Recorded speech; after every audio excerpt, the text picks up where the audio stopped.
Am I the asshole for allowing my close friend to go out with my other close friend's ex-boyfriend? I'm a first-year student in uni, and I recently went on Hinge with the closest friend I've made so far. I'll call her Bella. One day, I asked if she had found any matches, and she told me she had really been clicking with this one guy I'll call Ricky. When I looked at Ricky's profile, I realized it was the ex-boyfriend of one of my closest friends back home. I'll call Chloe. Chloe had dated Ricky for a little over a year and a half and had a lot of ups and downs. They broke up around 9 months ago.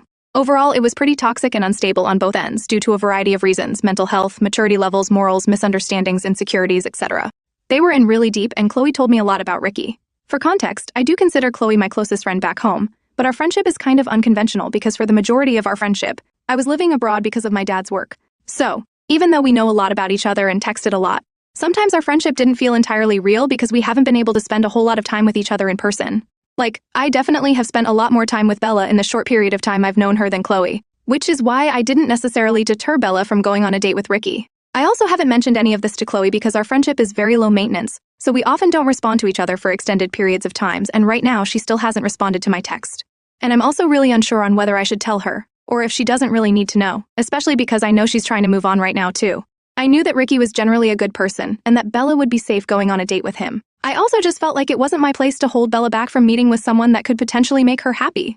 However, Bella has gone on one date with Ricky, and it went really well, and now I'm starting to feel guilty. I will admit I didn't think it was going to go as well as it did, so I didn't really care too much whether she went on the date or not. But now I'm worried that if they end up officially dating, Chloe will feel betrayed in a way, especially because Bella and I are so close. It may be too early to tell right now because they've only been on one date, but I feel like things could get more complicated if they do end up really liking each other. I also started looking back on Chloe and I's texts from the past, and she would always vent to me about their relationship problems, and also when she was having difficulties getting over Ricky.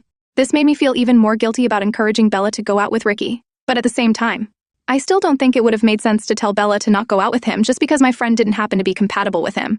I felt like Ricky also deserves to be able to move on too, but maybe I shouldn't have let him move on with another one of my friends. Is this situation even significant at all? Am I overthinking things? Am I the asshole?